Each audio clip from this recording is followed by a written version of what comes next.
Hello and welcome to the Block Explorer. I'm Colin Brightfield. Hey folks, I'm Cash Upton. The Block Explorer is here to educate and inspire you about the world of crypto and NFTs. We'll do deep dives into critical concepts for understanding what's happening and discuss the current events shaping the space. We're making this podcast for the curious, the free thinkers, and the change makers that propel us forward. As we embark on our adventures, remember that none of this is financial advice and crypto can be risky. In this episode, we give you an in-depth look at the possibilities to bring about positive social and environmental improvement through the blockchain. Specifically, we'll look at NFT projects for good, carbon capture repositories, and crypto rewards for responsible land stewardship. So, Cash, crypto is green. Is this a myth or is this true? What is the big myth that goes around right now that you've been hearing?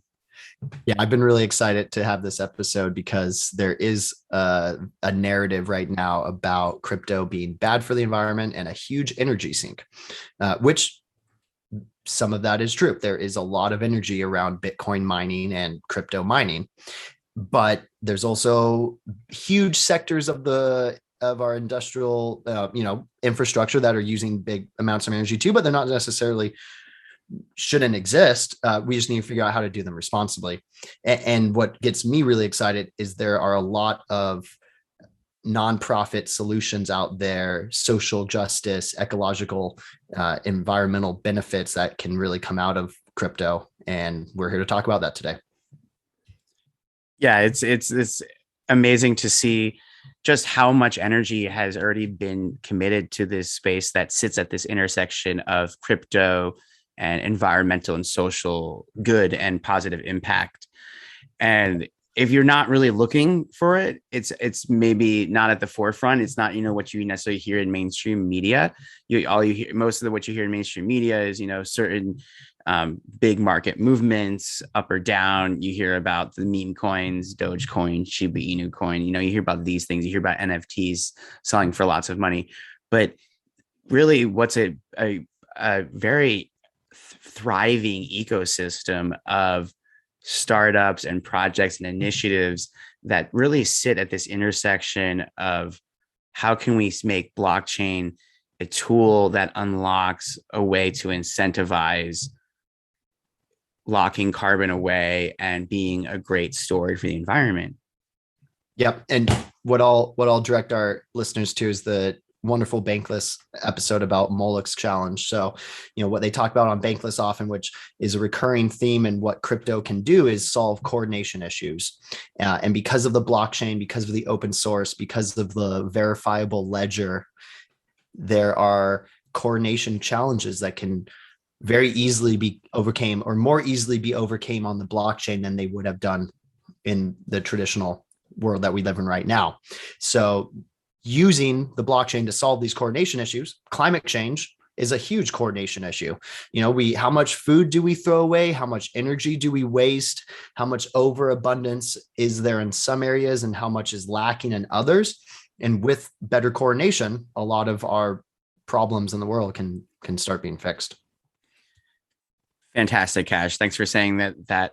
Yeah, and so what we're aim to do in this episode is we're going to actually go over a few examples of some of these amazing projects and some of these areas in crypto and in NFTs that are really pushing the envelope as far as what's possible and innovating in really inspiring ways. And I mean, every time I go and I study some of the things or have conversations with people about what's happening in this little nook, this niche of crypto, I just get more and more excited. And also I'm just blown away by how much they've already been able to accomplish and the energy that's going in. So I'm excited to dive into more about these amazing examples today with you, Cash.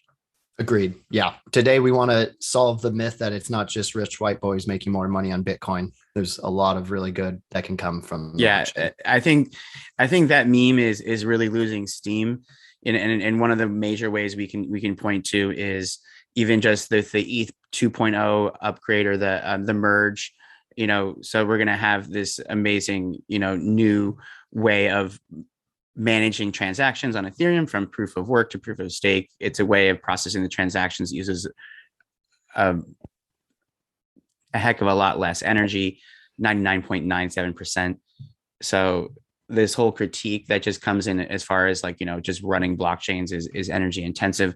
That's going to lose a lot of steam when these upgrades come out. And there's a lot of other blockchains that are already a proof of stake. And we can talk about, the differences between stake and mining a lot, but I don't really want to get too deep into that cash on this episode. I kind of want to just, we want to touch on that is something that's going to happen, that you do need to understand that the way that blockchains compute their transactions and is important, and how they confirm their transactions can it actually influence how much energy they're using. So if you're using like a proof of work system, you usually need to use like ASIC miners or GPUs, whereas proof of stake, you can do it pretty much on kind of any system, or an easier system using like a Raspberry Pi or something more simple.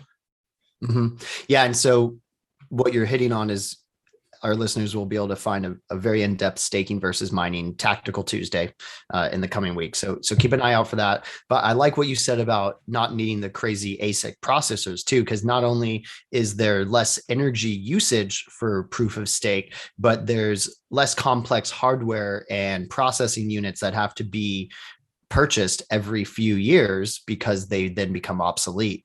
So staking gets rid of that additional hardware infrastructure.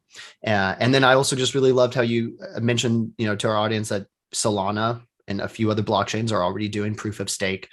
So it's not like every blockchain right now is bad for the environment doing proof of work. When can our listeners expect to see that rollout of ETH 2.0 proof of stake coming on? Right now it's slated for the beginning of next year, but with all these upgrades, they don't really like to give you an exact day until they get closer and closer, because it is such a massive undertaking, and it's a lot of coordination, like you mentioned before. So we'll keep our listeners updated as we learn more as well.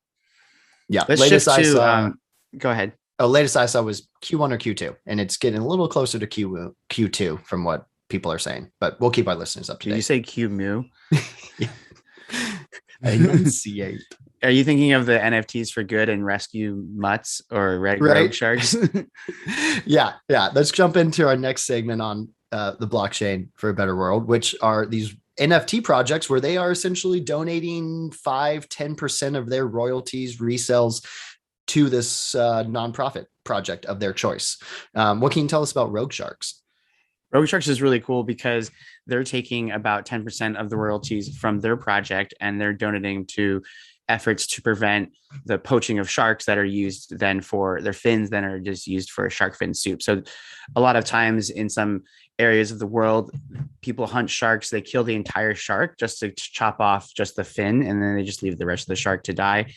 And it's a horrible practice. And this NFT community created these 3D looking stylized avatar profile pic shark NFTs to raise awareness about this issue, and then also to actually raise real money for it. So we're excited to see how this project develops. It looks like it got off to a nice start, and I'm excited.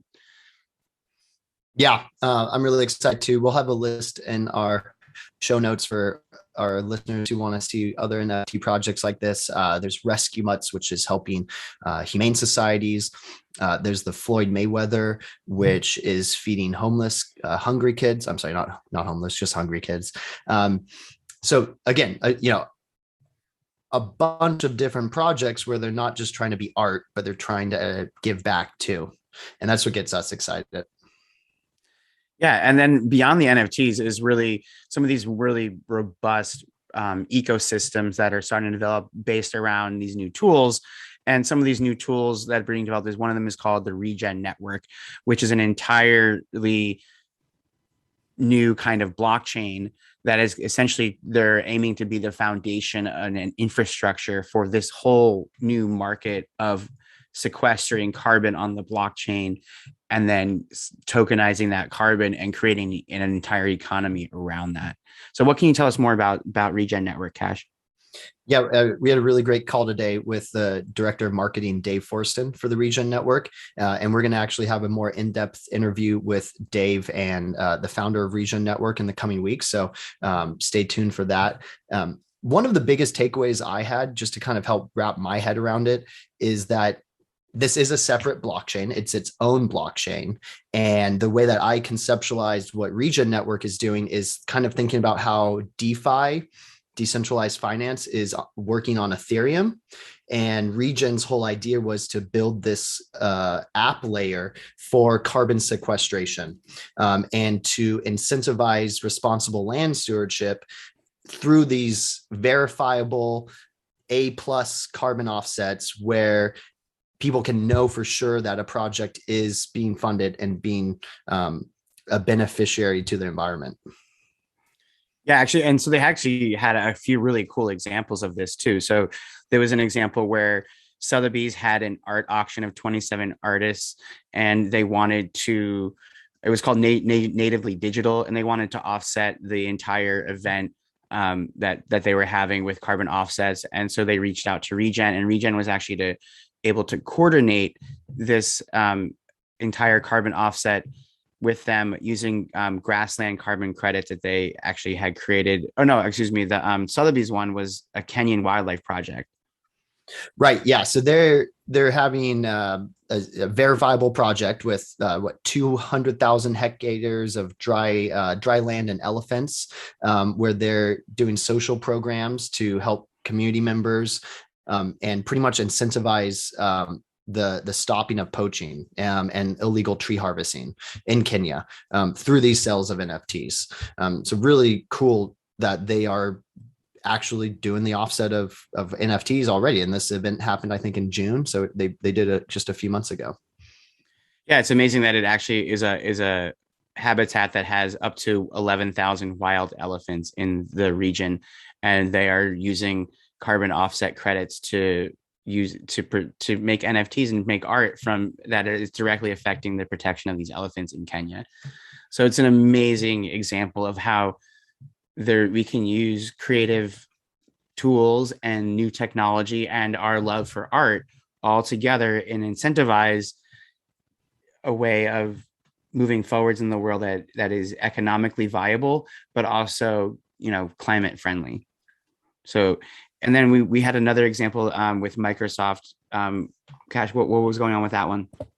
Yeah. So to just take one step back, what the kind of two carbon markets right now for our listeners is, there's the voluntary market, and then there's the governmental mandated market. So, oh yeah, what's the difference between those two? So right now, Regen is mainly focusing on the voluntary. And so that is where companies, big corporations like Microsoft, like Google, say, hey, we're going to be carbon neutral by 2030. And they either need to, one, reduce their emissions, or they need to purchase carbon offsets to make that goal. So Regen right now is working in the voluntary carbon market stage, but eventually going to be moving into every carbon market, because it's not just going to be one or the other. They're going to start merging. So one of the examples of what they're doing right now is working directly with Microsoft. Kudos to Microsoft. They made a huge pledge to be carbon neutral. And so essentially Regen is helping them by incentivizing more carbon offsets going into this project that they're doing, that then Microsoft is funding. Yeah. And so it's important to remember that the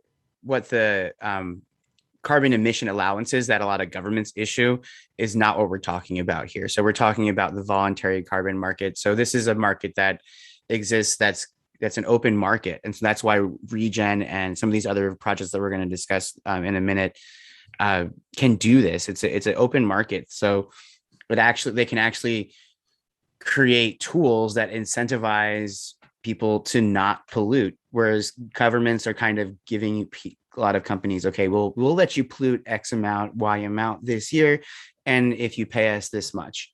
And that's just, it's not really working, because it doesn't really allow the market effects to take effect. So it doesn't make carbon more expensive. It doesn't make polluting more expensive. The price is actually set by the US government.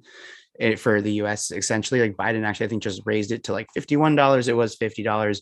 So the thing is to create the kind of change that we really want to see with climate in the world, we can't really just wait around for some of these like older systems with governments to to make it happen. And so one of the tools that we do have available is this great private carbon market. And so these tools with blockchain are essentially aimed to hook into that private carbon market and get carbon offsets sequestered into the blockchain, make it essentially more expensive to buy these carbon credits, and then it'll be less profitable to pollute, and then eventually companies will change their behavior. So the one doing that right now that we're both really excited about is KlimaDAO. So Klima has taken a verifiable carbon offset and digitizing it onto the blockchain and making a 1-for-1 verifiable carbon backed token. And then they are putting that token online, and it's been up for a week now. They launched a week ago, and they've already digitized onto the blockchain, locked away 7 million tons of carbon. So yeah, it's really fantastic. Cool. Fantastic what KlimaDAO is doing. And for those of our listeners that want to check them out, it's Klima, KLIMA DAO, DAO. So KlimaDAO. And they really have cornered the carbon offset market with their project that they have launched. And what they're doing, and I'm not sure, Cash, if it's actually 1-for-1, like what I think is what the actual ratio of tokens to how much carbon that is locked away. But I know they have a set ratio, but their smart contract is in charge of issuing tokens based upon how much carbon is locked away. So essentially the token supply of Klima tokens will increase over time as more carbon gets locked away. It's almost kind of like how like the function of mining or kind of works for now to make more Bitcoin, but instead it'll be carbon being locked away. But still, essentially, more and more carbon credits are going to be sequestered and not available for sale on the open market, which is so like they're making like a vault, right? So they're locking away carbon offsets. So then our carbon offsets become more scarce, therefore more expensive. And companies will, when they say, okay, we're going to, Microsoft or whatever, Google comes out and says, okay, we're going to not pollute and we're going to become carbon neutral and we're going to have to buy X amount of carbon offsets. They're going to become, when they go to the market and all of a sudden they see how expensive it is to make good on their claims, they're going to maybe be incentivized to change their behavior or realize, okay, wow, we'll buy this year, but like, okay, next year we have to change what we're doing because this is definitely like a market we don't want to keep buying at this pace. And so we're going to use market forces to shift how people are interacting with carbon. Yeah, I really love that they're essentially encouraging people to be better stewards of the environment and pollute less instead of just using money to offset their pollution. Yeah, and what's really cool is that this is already happening, right? It's already done, right? It's already started, and you can get involved. You know, you can check them out. You can join their Discord. They're definitely going to have a lot more things happening as they grow. And this is just one example. And what's cool is we circle back to the Regen Network discussion is that KlimaDAO is actually essentially like one of the quote unquote apps that's kind of built on the Regen Network. And like Regen is actually kind of giving them the back end tools that they need to sequester carbon credits. They're giving them the infrastructure to verify that, okay, we have this carbon credit on this farm in Australia, or we have this carbon credits that are created from this wildlife preserve in Kenya. And they need boots on the ground. They use satellite images to confirm stuff. They actually have soil testing. They send scientists out. They have sensors. They have the latest in sensor technology. So what's cool about this, when you did mention this earlier, is how it's like grade A carbon offsets, because not all carbon offsets, what we learned on our call today, are created equal. And some of these are kind of quote unquote kind of BS carbon offsets. And what we're going to kind of see is the Yelpification, or like there's going to be an ordering that's going to be done by the market itself as the market functions, and people see that like, okay, we can get these carbon credits and they offset this, and you actually can see that the real reward that you get by investing in some of these carbon offset sources, right? Maybe there's a certain forest or a certain farm or a certain agricultural ranch that's really doing a good job. So it actually and garnering a lot more carbon. So it makes sense to essentially invest in that project. So there's going to be a nice positive flywheel effect where the cream rises to the top as far as the best carbon offset projects. And then it's going to be kind of like a best practice industry standard that starts to get set. I can see where this goes, where now this everyone's kind of sharing what works, and then other people are going to see what works and they're going to copy what works. And we're going to see a vibrant ecosystem of carbon sequestering develop because of these tools that are now being made available to anyone on the blockchain. It's all open source.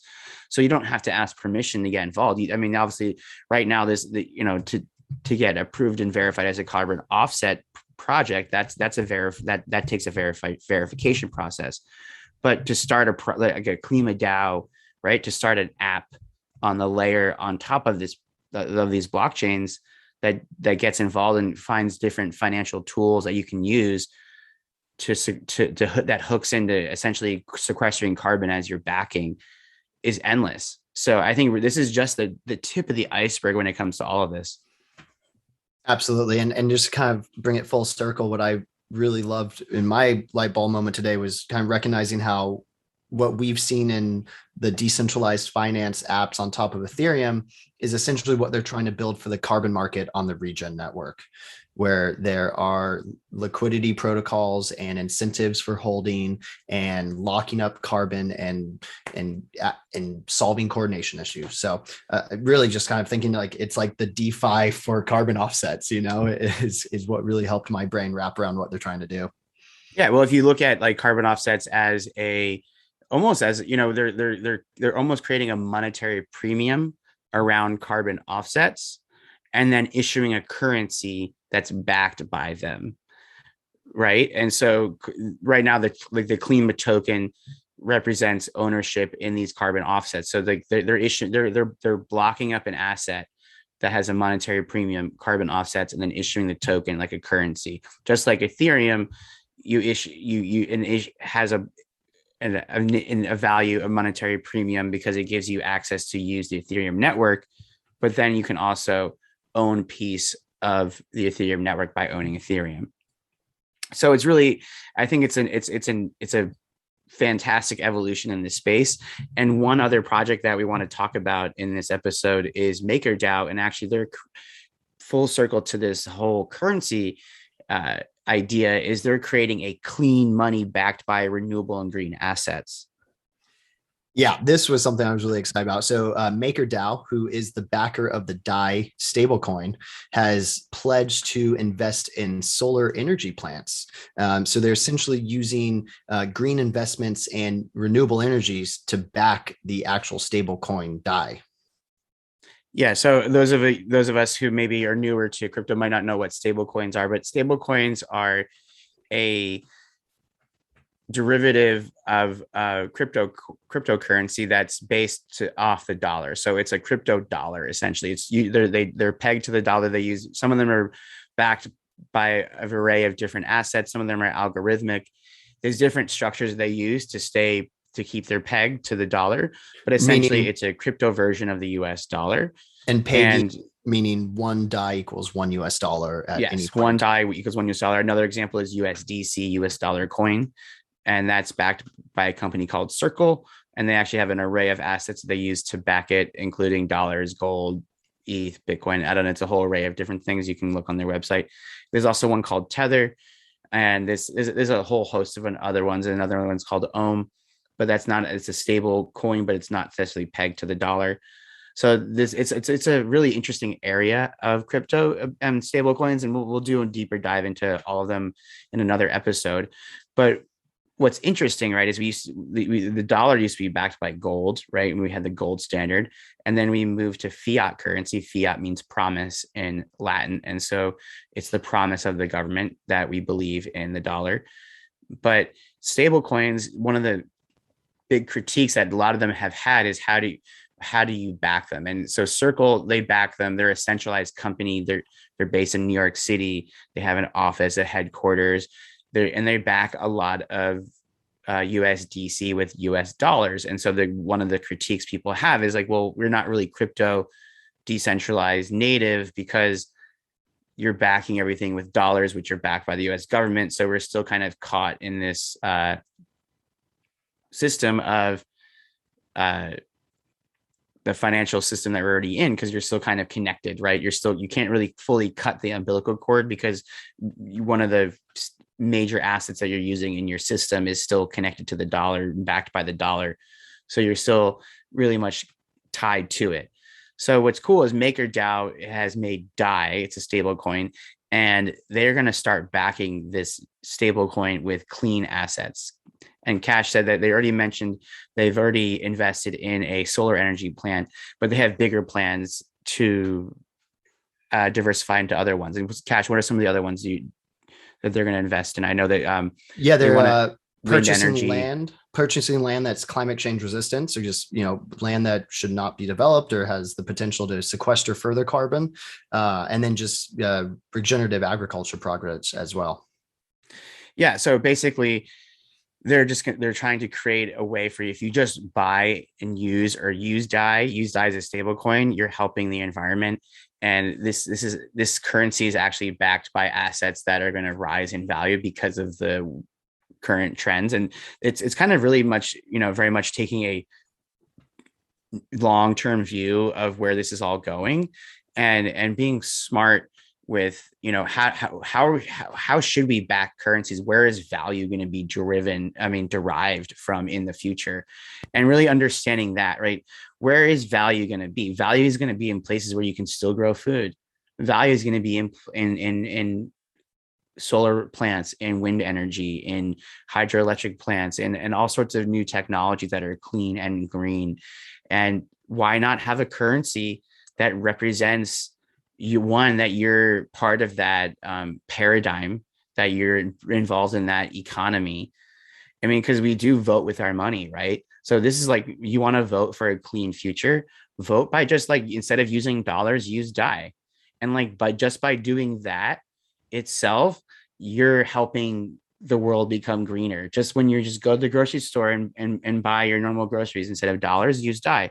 And soon you will be able to. I know that in my market across the street, you can buy Bitcoin. So I think, we're really close to a lot of this stuff. Like, the cards are going to start falling really, really fast. And I think a lot of us are going to be amazed at how quickly they do fall when they start to fall. And even just on the call today, we had Cash with Dave.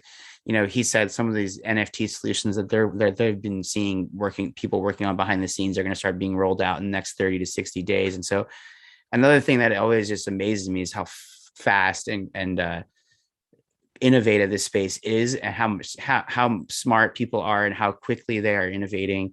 And it's just constantly talk about renewable assets. The inspiration working in the crypto and NFT space is renewable. It just keeps coming at you.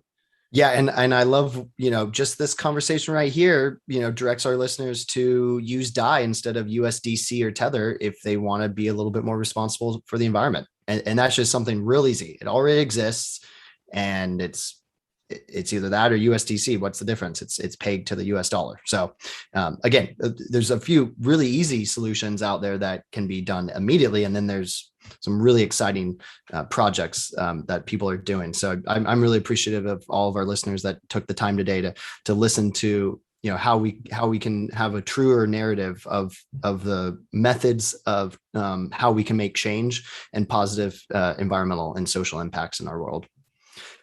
Yeah, it really is amazing to see the energy that's coming out of this space in this intersection between crypto and climate change. And it really does prove that crypto is not bad for the environment. Actually, crypto blockchain technology is probably one of the best tools we have to fight climate change, because the old solutions that we have aren't really working that well, and we can't really rely on them to create the kind of accelerated change that we need. And so I'm really optimistic when I talk about these things and I see these projects happening and I talk to these people, because you can get kind of gloom and doom and kind of get stuck in that doomerism where you're like, well, so screwed at this point. Screw it. I'm just gonna not care and put my head in the sand and just have fun and not do anything. And I get that energy. But then when you spend time, looking at some of these solutions that people are coming up with, and you see that how smart the infrastructure is that's being built to actually run these things, and you see that, what, there's a way forwards, and I want to be a part of that. And I'm excited to be a part of that with you, Cash, and our listeners and our community here on the Block Explorer. That's it for now. We hope you enjoyed this episode. Thank you for exploring the world of blockchain with us. Quick disclaimer, we are holders of Rescue Mutts, Rogue Sharks, and Floyd NFTs, all of which are the ones that we mentioned earlier that are trying to be an NFT for good and donate to nonprofits. Thank you for exploring the blockchain with us. Crypto is changing the world, and we're here to ensure that you're ready. So please subscribe, share this podcast with your friends and enemies, and leave us a review. We look forward to sharing our next episode with you. Cheers. Cheers.